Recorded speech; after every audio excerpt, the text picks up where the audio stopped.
Assalamualaikum warahmatullahi wabarakatuh. Alhamdulillah, jazakumullah khairan sa lahat ng ating mga pinagpipitagang mga VIPs po sa presidential table. Jazakumullah khairan sa inyong mainit na pagtanggap. At of course sa lahat ng mga students dito sa Cotabato State University, no? Mashallah, this is my first time here. At nawa ay tulad na sinabi ni Vice President, inshallah maging tuloy-tuloy po ang ating cooperation sa pagsasagawa ng dawa. Of course, sinisimulan natin sa pamamagitan ng papuri kay Allah subhanahu wa ta'ala. Bismillah, alhamdulillahi, wassalatu wassalamu ala rasulillah nabiyina Muhammadin wa ala alihi wa sahbihi ajma'in. Ang lahat ng papuri ay para lamang kay Allah subhanahu wa ta'ala. Pagbatit pagpugay ay sumakanyang sugunawa na si Propeta Muhammad sallallahu alaihi wasallam, at gayon rin sa kanyang mga kasamahan at sa lahat ng tumangkilik sa kanyang patnubay hanggang sa pagsapit ng araw ng paghuhukom. So, gusto ko lang po malaman ilan ang attendees nating mga Christians. Pwede ba tumaas ang kamay? Sa likod. Ayan. Alhamdulillah, welcome po, no? At nawa ay mag-enjoy kayo sa ating munting lecture, inshallah. At ilan ang Muslim? Masya Allah. Ang dami, alhamdulillah. Ako nga pala si Brother Isa Javier, originally from Manila. At nag-migrate na sa Davao pagkatapos ko mag-spend ng almost 11 years sa Saudi Arabia. So, actually kung pag-uusapan natin is yung sira ni Isa alayhis salam, napakaganda nun, no? But it is taught on sa mga classrooms, madrasa, no? At mga ibang mga ano. Anyway, matatouch natin here and there about sa kanyang kapanganakan. Pero ang gusto nating matouch talaga dito is yung significant ng Christmas. Yung ano ba talaga ang esensya ng Pasko? Ano? Para maunawaan natin. At paano ba to tinitignan ng isang Muslim bilang mataya na Muslim? Nag-embrace ako ng Islam mga 1997 or 1996, somewhere mga ganun taon. Bago ako mag-embrace ng Islam, nabautismuhan ako bilang isang iglesia ni Cristo, and I served the church for almost 2 years. Mahilig ako mag-research. May isang babasahin, ewan ko kung nadaanan ng mga kabatch natin, yung Reader's Digest. Natatandaan niyo yung Reader's Digest? Sikat masyado siya ngayon, ewan ko kung meron pa yung online or meron. Pero Reader's Digest, isa to sa mga mahilig basahin, na mga mahilig magbasa. At may isang article doon na maganda basahin kasi tungkol siya sa Pasko. Isang article doon na nabasa ko siya at napukaw yung aking atensyon doon sa article na yon. Reader's Digest. So nung sinulan ko, kita mo yung creative yung writer eh. Ang sabi niya doon sa article, may grupo daw niya ng alien na pumunta sa mundo. And balak nila sakupin yung mundo. Kaya ang ginawa nila, sabi nung kanilang mga advisors, para daw niya madali nating masakop tong mundo, magpadala tayo ng mga spy. Let us know their weaknesses. Ganyan, may mga ganun silang idea. So yung mothership, hindi muna pumasok sa mundo, naghintay siya sa labas, nagpadala siya ng spy para umikot sa buong mundo at tignan, ano ba meron tong mga tao na to? Ano bang meron tong mga tao na to? Pinadala yung spy. Sakto, December 25, December 25. So umikot yung spy, inikot niya yung buong mundo at pagkatapos bumalik siya sa mothership at nag-report siya sa kanyang nakita. Tinanong siya nung mga boss niya, yung mga commander, sabi, ano nakita mo? Sabi, it seems na parang meron silang pinagdiriwang na napakahalagang okasyon.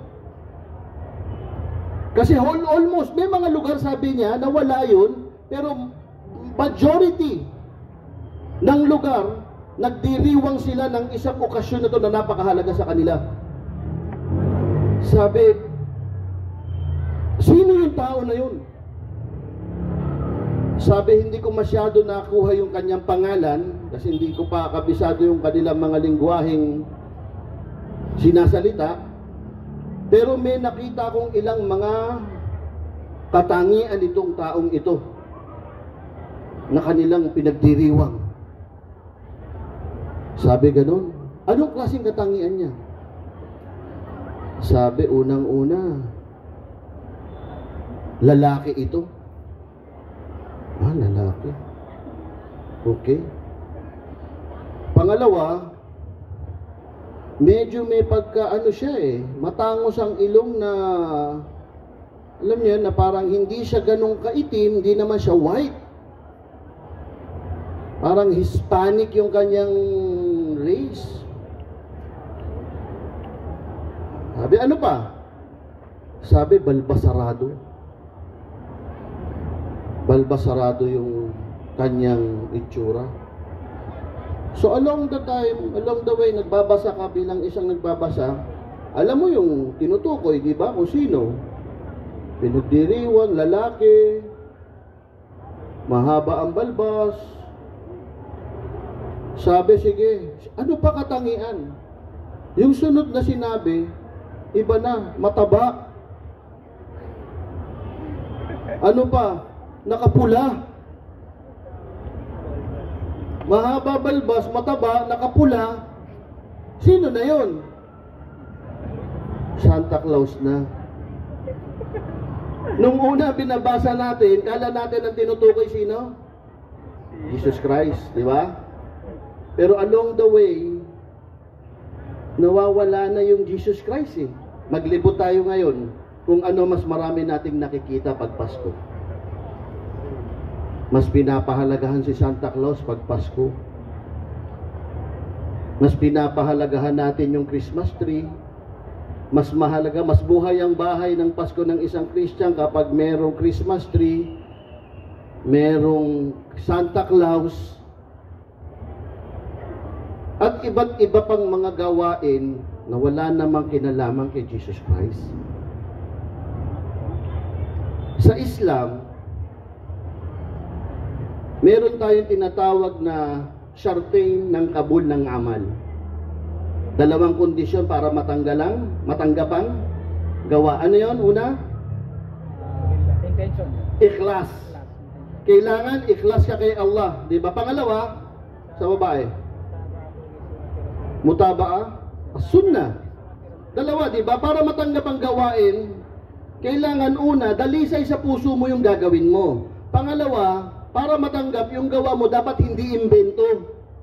Kailangan yung gawa mo, nakuha mo sa propeta. Enable para ang iyong gawain maging katanggap-tanggap sa Diyos. At kapag naging katanggap-tanggap to sa Diyos, ang resulta nito, maganda. Sabi nga nila, nasa Saudi Arabia ako, pag gusto mong kumuha ng lisensya, mabilis, kumuha ka sa buwan ng Ramadan. Kasi mababait ang tao. Ganon din ba sa Cotabato? Mababait tao pag Ramadan? O ganon din? Lahat ng buwan na mabait, alhamdulillah. Bakit kasi, sa buwan ng Ramadan, pag pinractice mo siya ng ikhlas, man sama Ramadan, imanan wahtisaban, ghufira lahu ma taqaddama min dam. Di ba siya, binabanggit natin yan. Tapos, sasabayan mo na yung fasting mo, yung ginagawa mo sa Ramadan, yung ayuno, tarawih, lahat ng mga bagay, mula sa sunnah, expect mo ang result niyan sa buhay mo maganda. Kaya ka merong Eid, kaya ka nagtatakbir sa Eid kasi tagumpay ka. Tanggap yung iyong gawa. Kaya tayo may Salatul Eid sa buwan ng Ramadan. Kaya po nag-i-Eid kami. Alam niyo Salatul Eid, yung magdadasal ang mga Muslim, Hari Raya, pagkatapos ng Ramadan. Kasi magsi-celebrate siya, nagawa niya yung mga ibada niya, yung kanyang mga gawain, ikhlas yung kanyang ginawa, then that's the time, paglubog ng araw, magsisimula na yung takbir, kaya nga, Allahu Akbar, La ilaha illallah, Allahu Akbar, walillahil hamd. Binibigkas ng Muslim yun, pinupuri niya si Allah, kasi nag-result na maganda yung buhay niya. Kaya pag Ramadan, dyan lahat magandang mga result sa Ramadan. Kasi bakit? Resulta yun na ang puso mo, dalisay, ang gawain mo, tinuro ng propeta. Ngayon pag Pasko, tumataas mga bilihin, tumataas ang pandurukot sa Maynila. Sino nakatira sa Manila? Maniwala ka pag Pasko, grabe nakawan. Grabe nakawan. Pag Pasko. Tapos, ang daming consumption ng alak, consumption ng pork, lahat ng mga bagay, puno ang mga disco house, puno ang mga nightclub, pag beer season. Kaya nga di ba sa beer, merong Oktoberfest. Alam niyo Oktoberfest? Yun yung bumabahan ng beer. Kasi beer season na. Narinig niyo yun? Hindi kayo doon kasi mga Muslim tayo rito. Pero sa Manila, sa Davao, sa Cebu, pag sinabing Oktoberfest, bahaan ng beer yan. Beer season na kasi. Kaya pag beer season, tumataas ang crime rate. Tumataas ang crime rate. Bakit kaya? Siguro nandun naman yung ibang kababayan natin na ikhlas talagang gustong mag-commemorate kay Isa alayhi salam. Pero ang tanong, mutaba ato sunna ba? Sinunod ba nila talaga yung ginawa ni Jesus Christ? 30 years or 30 plus years, 36 na buhay si Isa alayhi salam, di niya naman sinelebrate yung birthday niya eh. Hindi ba? Hindi niya sinelebrate. Meron siya 12 disciples according to Bible. Wala din ni isang nag-celebrate ng birthday niya. So ito yung, sisimulan ko yung aking lecture sa pamamagitan ng pagbabasa ng verse. Sabi ni Allah subhanahu wa ta'ala, Qul ya ahlal kitab, la taghlu fi dinikum, wa la taqulu ala Allahi illa al-haq. Innamal masih Isa ibn Maryam Rasulullah. Ang sabi ni Allah, Muhammad, kul, ya ahlal kitab. Sabihin mo sa mga people of the book, kaya nga sabi ko kung ilan dito yung mga guests nating mga Christians, kasi may direct na message for them. Sabihin mo, kayong mga Muslim, ya ahlal kitab, sa mga guests nating mga Christians, la taghlu fi dinikum. Huwag kayong maging exaggerate. Gulo kasi tinatranslate nilang exaggeration. Pero ang gulo sa Arabic term, pag sinabi mong gulo, ito yung extreme na belief mo na wala namang basis. Walang basis na extreme na belief. Sabi ng Quran, la taghlu fi dinikum. La taghlu fi dinikum. Pagkausap mong Christian, Jewish and Christian, mga ahlul kitab, la taghlu fi dinikum. Huwag kayong maging malabis. Huwag kayong magkaroon ng gulo sa inyong relihiyon. Wala taqulu ala Allahi illa al-haq. At huwag kayong magsalita ng patungkol kay Allah maliban sa katotohanan. Saka ngayon, inilabas, innamal masih. Yung pala ang gustong tumbukin ng Quran. Innamal masih, tunay na ang masih, Isa ibn Maryam, na anak ni Maryam ay Rasulullah. Bakit pinagdiin ang Rasulullah doon? Sinabi una, la taghlu, huwag kayong maging extreme sa inyong beliefs, sa bagay na walang basis. At huwag kayong magsasalita ng patungkol sa Diyos maliban sa katotohanan. At sabay pinagdiin na si Isa al-Masih Rasulullah. Bakit? Kasi ang dalawang religion na to, itong people of the book, al-Masih, at tawag dito, ang Nasara at ang tawag dito, itong Yahud, sila yung mga ahlul kitab, sila yung dalawang merong extreme na paniniwala kay Jesus Christ. Extreme na paniniwala. Ang mga Jewish, mga Yahud, Israel ngayon, Ang sabi sa kanilang write-ups, sa kanila sa mga books nila, etong si Mishnah, ito yung nagbibigay ng nila, kumbaga Talmud o yung Torah explanation, parang tafsir sa kanila. Ang sabi, historically, Jewish writers and scholars have considered Jesus as the most damaging false prophet. Ito yung sinasabi na most damaging at false prophet. Sino? Si Jesus Christ according kanino? According sa mga scholars ng Hudyo. Hindi lang sila basta hindi naniniwala sa pagka-Diyos bilang sa mga Christian at pagka-propeta ni Jesus Christ, because according to them, Jesus Christ is most damaging. At the same time, false prophet sa anumang pinaniniwalaan ng meron ng mga Yahud. Sa mga ibang write-ups, kung magpapakalalim tayo, kinikilala nila si Kristong bastard, anak sa labas, anak sa adultery, anak sa pagkakapakiapid, dito sa zina. Maraming mga write-up ang mga Yahud na naniniwala sila na si Jesus Christ ay bastard, wala kwentang nilalang.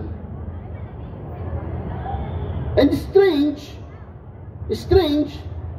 na meron tayong mga kababayang Christian, especially sa Luzon, na nangyayari dito sa conflict between Palestine and Israel, gaining the support of Israel, and yet, sa kaloob-loobang paniniwala ng mga Yahud, ang kinikilalang Diyos ng mga Christian is nothing but a bastard to them. Samantalang ang mga Palestine, na makikita mo, kasi may mga post ako tungkol sa Palestine and I'm being bashed by Christians na mga kababayan natin, and they are supporting Israel. So walang problema naman. We have the rights. Pero naka-question lang ako minsan, ang sabi sa Quran, la tajidanna ashaddun nasi adawatan lilladina amanul yahud walladina asyraku wala tajidanna aqrabahum mawaddatan lilladina amanu alladina qalu inna nasara. Ang sabi sa Quran, hindi ka makakakita ng nas, ashaddun nas adawatan lilladina amanul yahud. Hindi ka doon makakakita. Sabi ni Allah, hindi kayo makakakita ng napakasisidhi na tao na kumakalaban sa mga believers maliban sa mga Yahud. Now, which is subhanallah, in a span of 60 days, they murdered almost 8,000 children. Tapos ang support ng ilan natin, even some of my friends, no, Christian friends, may mga kaibigan akong Christian na they support the call of Israel. And yet, ang sabi ng mga Israelites o Israel na si Jesus Christ ay bastard o false prophet. At sinabi naman ng mga Muslim na walang pinakamalapit sa puso ng mga believers na mga Muslim maliban na silang nagsasabing sila yung mga Christian. While the Muslims are saying na malapit kayo sa puso namin, at ang mga Yahud sinasabihan na ang inyong Diyos na sinasamba ay bastard, you give the support to them.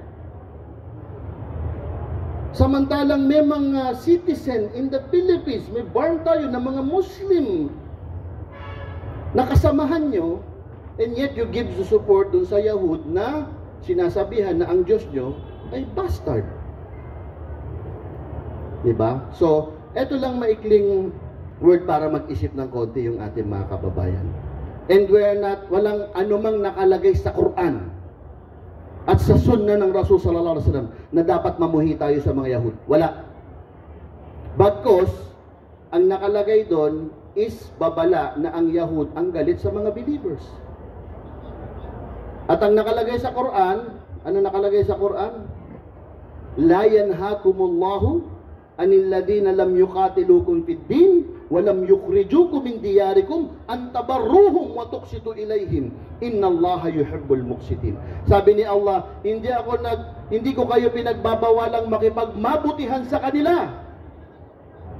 Kung hindi naman nila kayo kinakalaban sa inyong din at hindi naman nila kayo pinapalaya sa inyong mga lugar, hindi kayo pinipigilan ni Allah na maging mabuti sa mga taong ito.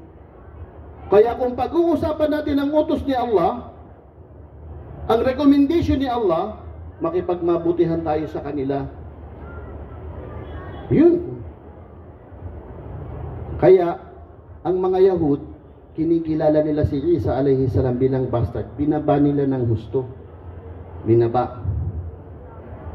At sa kabilang banda naman, ang mga kababayan nating mga Christians, mga kapatid, mga kamag-anak, tinaas naman nila ng husto sa pamamagitan ng pagpapakilala kay Jesus Christ bilang Diyos, bilang anak ng Diyos, at bilang bahagi na meron si Allah.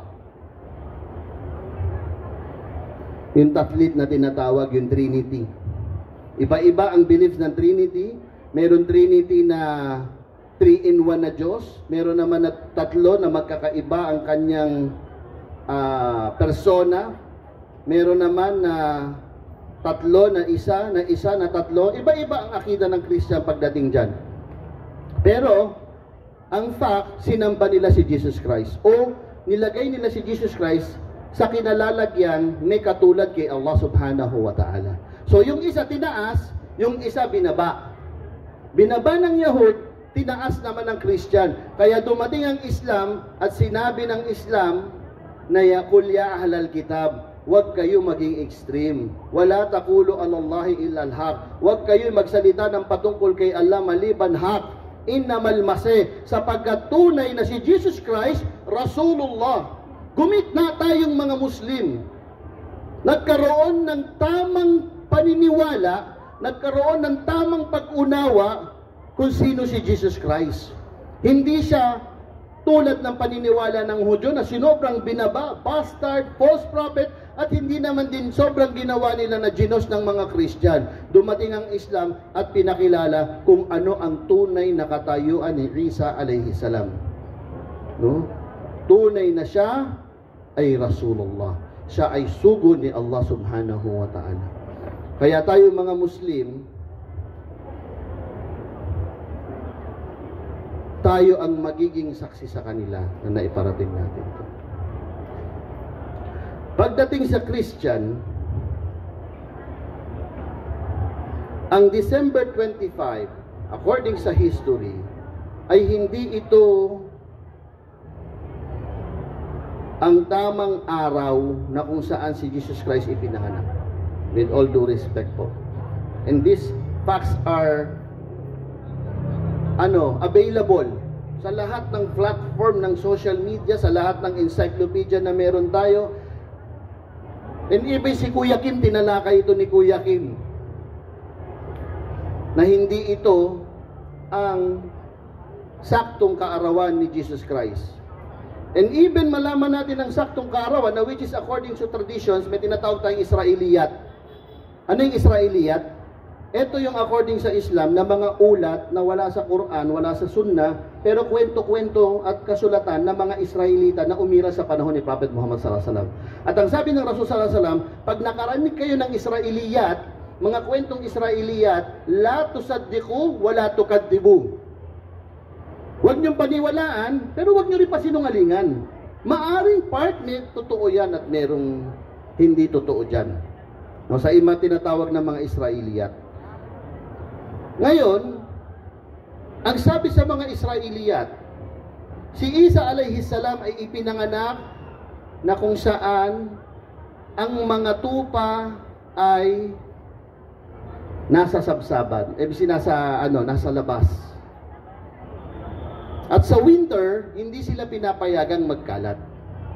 So marami nagsasabi mga scholars, maaring si Jesus Christ ay ipinanganak somewhere sa panahon ng summer.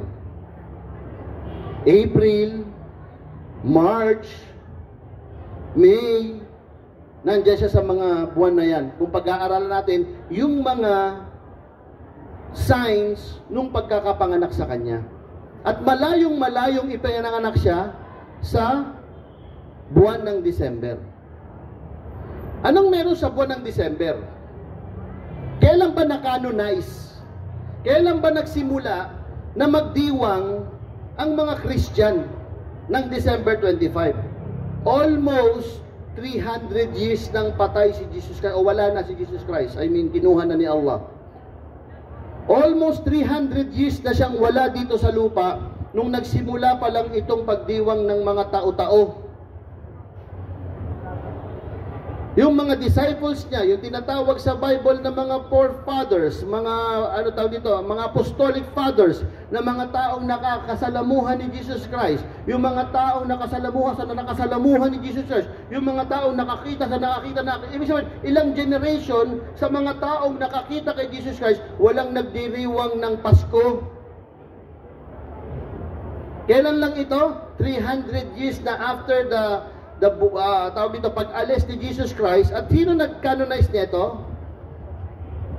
Mga Catholic na pangunguna sa panahon ni Emperor Constantine din ito. Sabay-sabay ito eh. At ang politics ng panahon na yon, bagong sibol na lumalakas ang Katolisismo. Ang Catholicism, palakas pa lang siya. Fall of Rome, pabagsak ang Rome nun eh. At lumalakas na ang Catholicism. Ngayon, Emperor Constantine was born pagan, mga musyrikin yun. At politician siya.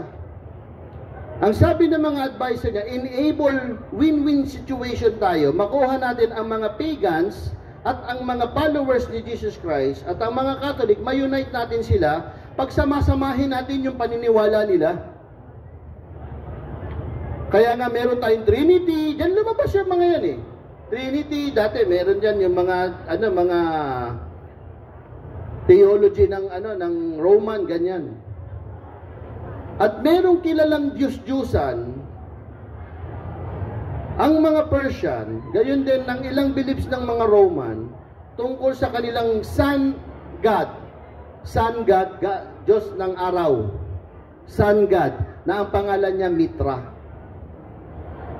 Si Mitra, at ito ang isa sa pinakasikat na Diyos-Diyusan nila.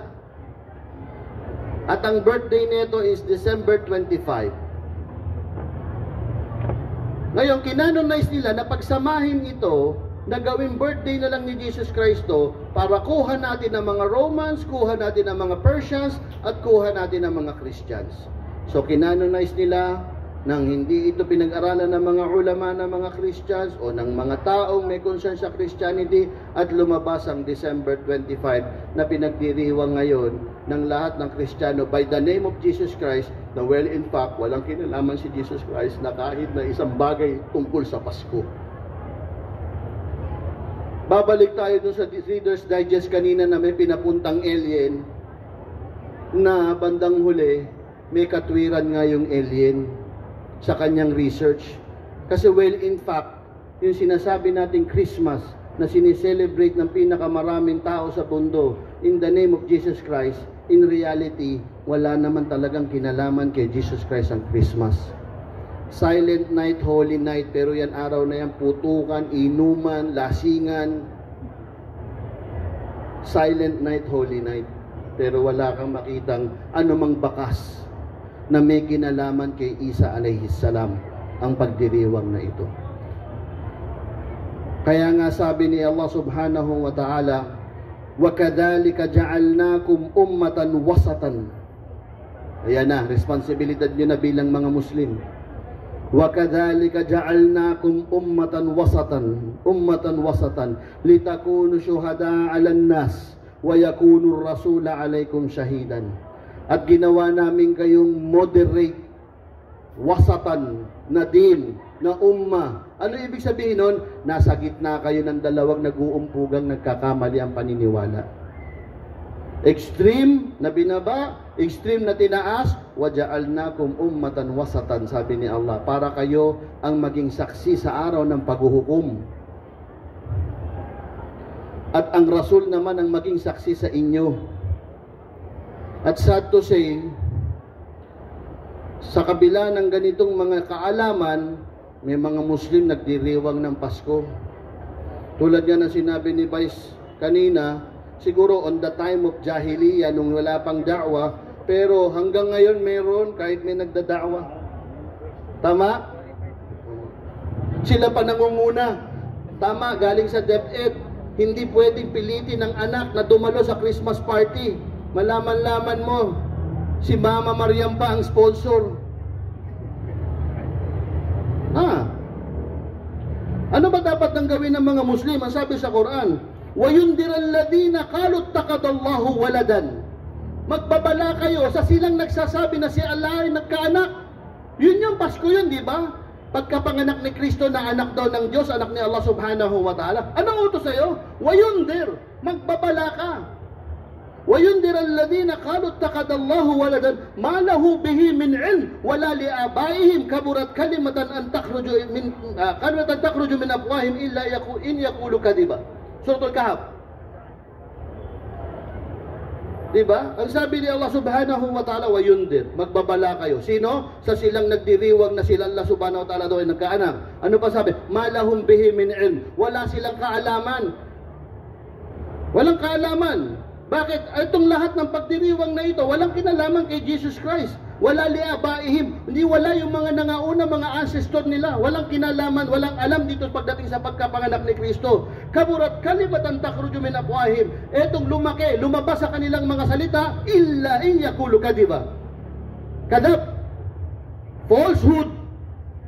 Tapos makikita mo may Muslim nakahijab nasa Christmas party. Wa iyadan billah. Sinabi na ng DepEd, sinabi na ng government, hindi mo pwedeng pilitin ng mga bata dumalo dyan. Tayo pa nangunguna, nakakostume pa Santa Claus yung anak mo. Di ba? Pagbabawalan mo yung anak mo, huwag ka pupunta, Christmas party yan. Sabihin pa, 5 kaming Muslim doon, ako lang hindi pupunta. Di ba? Tapos sino pa nangunguna? Sponsor pa si mama, sponsor pa si papa, sponsor pa si abi, sponsor pa si ummi sa loob ng Christmas party. Ang pagse-celebrate ng Christmas party, dalawa. Kufur kasi sinusuportahan natin na si Allah nagkaanak by Jesus Christ. Shirk naman kasi ang origin nito, birthday to ni Mitra na Diyos-Diyosa ng araw na inadapt ng mga Catholic.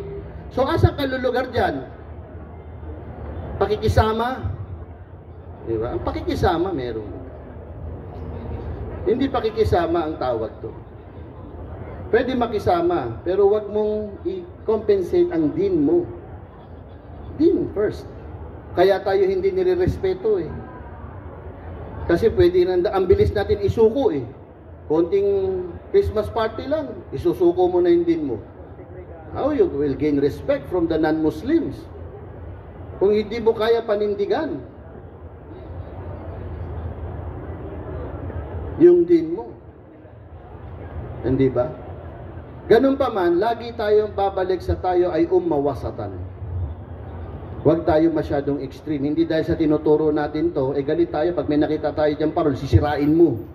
Mali naman yun. Pag may nakang Christmas tree dyan, may mga population tayong Christian dito eh. Malaya din silang magsagawa ng ano, hanggat di naman sila nag-i-encourage sa'yo na ikuf. Pag nakita mo dyan, sirain mo. Mali naman yun. Hindi naman ganun ang turo ng Islam. Hindi ba? Kailan wasat ka? Tulad halimbawa, ano rulings ng Christmas bonus? Sino na nakatanggap dito ng Christmas bonus?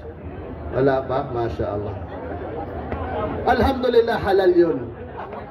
Halal. Wala na. Year-end na. Akala ko, iba pa yung year-end, iba pa yung Christmas. Actually, sa mga scholars, ang majority ng scholars sabi, jais. Yajuz, pwede, tanggapin. Sa kondisyong, hindi sila nag-i-ishtirat ng kapalit. Kasi, by default, we can accept gift from Muslim and non-Muslim in any occasion as long na yung binirigalo sa'yo is bagay na halal. No, minsan kasi merong Christmas gift, alak. Hindi pwede yun. Pero kung pera, diba, ano pa, black label pa iba. Mamahalin pa. Alhamdulillah, halal. As long na hindi nagkukondisyon ng kapalit. Halimbawa, eto Christmas gift mula kay Mayor. Pambili ng Noche Buena yan, ha? Noche Buena, pang-celebrate yun. O ano naman rulings ng pagtanggap ng pagkain.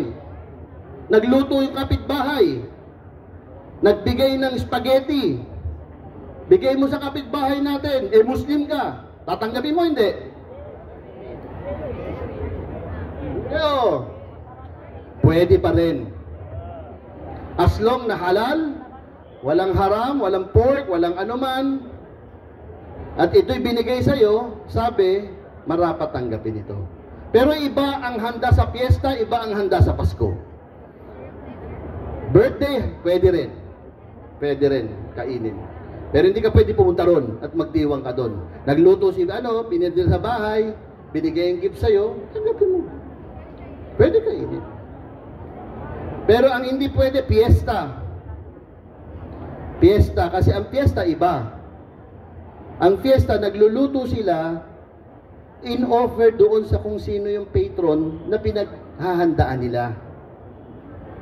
Piyesta, no? At doon sa anumang regalo, anumang gift, dinala sa bahay mo, as long na ito's halal, at wala itong shurut na kapalit, walang kondisyon, napalit ka. Ito, pang-birthday, kasi punta ka doon, may konting salo sa... Hindi pwede. Binigay mo yan, pumunta ka sa bahay, tanggapin ko yan. Hindi ka na magtatanong ng usisa na masyado. Sino ba birthday? Ilang taon niya na? Basta binigay sa'yo, pinabibigay ng kapitbahay, tanggapin mo. Walang problema. Diba? Kasi by default, ang mga Muslim pwedeng tumanggap ng regalo halal anytime basta't hindi ito haram. Even si Ali radiyallahu anhu, tumanggap siya ng gift from a pagan Persian sa occasion ng Persia. Ali radiyallahu anhu. Diba? Ngayon, kung nagdadalawang isip ka, kung kakainin ko ba ito o hindi, choice mo yun. Pero i-reject mo siya, it will cause problem with the community. Binigyan ka ng regalo, ayaw mo tanggapin. Kasi hindi kaya ng iman mo, nakainin yung galing sa ganito. Tanggapin mo lang, wag mo kainin. Pero i-reject mo siya na magkukos na parang, ganyan ba mga Muslim? Ikaw na ng magandang loob eh. Hindi ba? And of course, may mga iba't ibang ulama at may iba't ibang mga pananaw sa bagay na ito. This is how I understand based on my research na itong mga bagay na to pwede. I'm not giving myself fatwa. Ito po ay according sa my research na maraming mga scholars na ito ang kinakatigan. Ganito ang pamumuhay na tinatanggap. Even, lalo na sa mga Muslim minority areas. Ano po? At of course, there are lots of different fatwas at mga concerned na mga scholars. You can have your own research na makita nyo kung ano yung mas babagay sa inyo. Pero ito, makikita natin sa mga kitab na kung saan ang mga Muslim ay akaliya, minority at mga fatwa to tulad sa UK, tulad sa Amerika, ng mga Salafi, mga Ahlus Sunnah na mga ulama natin dyan. No? At I hope na ito'y makuha natin yung mga ganitong mga fiqh pagdating sa Muslim minority. So ito yung sinasabi natin. Tinuturo natin kanina na mali itong celebrate nito. Ito ang dapat nito, pero hindi tayo to the extreme na magiging na magiging hater tayo. Magiging hater tayo ng mga tao. For example, sinabi din ng isang alim na nakausap namin. In-invite ako. December 25 pa talaga. No? Kasi bakit? Gathering ito ng family namin na minsan lang magkita. Minsan 10 years, 15 years, sakto na kumpleto kami ngayon. Nakumpleto kami ngayon. Pupunta ba ako? Ang sabi ng sheikh na pinagtanungan, puntahan mo. As long na hindi ka nila ini-encourage gumawa ng haram. Kasi, minsan, nagkakaroon ng salo-salo ang pamilya doon na wala namang kinalaman kung anong klaseng mga ibada. Family reunion. Na tiyempo, bakasyon yan eh. Yung iba galing pang abroad, bakasyon, nakumpleto sila. Wala ka. Ba't wala si ano? Eh kasi Muslim na yun. Ano tuloy magiging tingin sa mga Muslim? Ba't hindi tumalo si ano? Ano yun lang naipon, mga tsahin niya, nandito lahat. 10 years niya na hindi nakikita. Ay, hindi dumalo, bakit? Muslim na yun eh. Kung dumalo ka, sister ka, nag-Muslim ka, nag-proper hijab ka, pinakita mo yung personality mo. Pagdating mo ron, ginreet mo sila ng magandang araw po. Wag Merry Christmas, ha? Greet mo sila ng maayos, tapos makipagkwentuhan ka. Pag nakita mo may pagkain, bawal po sa amin yan. Ito lang pwede sa akin, tinatinapay. Yung mga ganyan, pinagbabawal kasi ng Diyos yan. Yung mga ganyang kain, ganyang inom, may pinagbabawal yan. At pakita mo yung iyong personality na isang Muslim na maayos. At minsan may na-experience ako, especially sa Pilipinas, pag nag-Muslim, balik Islam ako, at seryoso ka sa pagmumuslim mo, respetuhin ka ng tao. Mga kaibigan mo tatawag, punta ka naman dito, pre. Walang baboy dito sa walang ala, konting ano lang tayo kwentuhan. Kita mo yung level of respect na may ganun. Hindi nila nabibigay respect na ganun sa ibang tao eh. Pero pag nakita nila, nag-Muslim ka, balik Islam o hindi, pero seryoso ka sa pagiging Muslim mo at magaling kang makisama, marunong kang makitao, irespetuhin ka nila. Patapusin natin yung adab, then let's continue.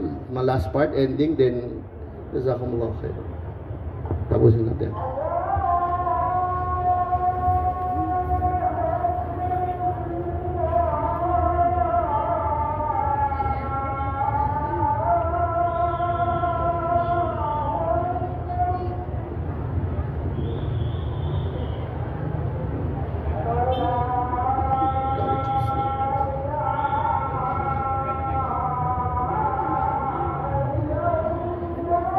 Tapusin na natin yung adab.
Alhamdulillah, salatu wassalamu ala rasulillah nabina Muhammad wa ala alihi wa sahbihi ajma'in. Ba'd. At maraming salamat sa inyo. Jazakumullahu khairan. Nawa ay nakapag-share tayo ng kakaunting knowledge sa ating mga kapatiran dito and of course sa ating mga guests na nagsusuri. I hope nakakuha tayo ng kahit konting eye-opener. We're not here to preach or to convert someone.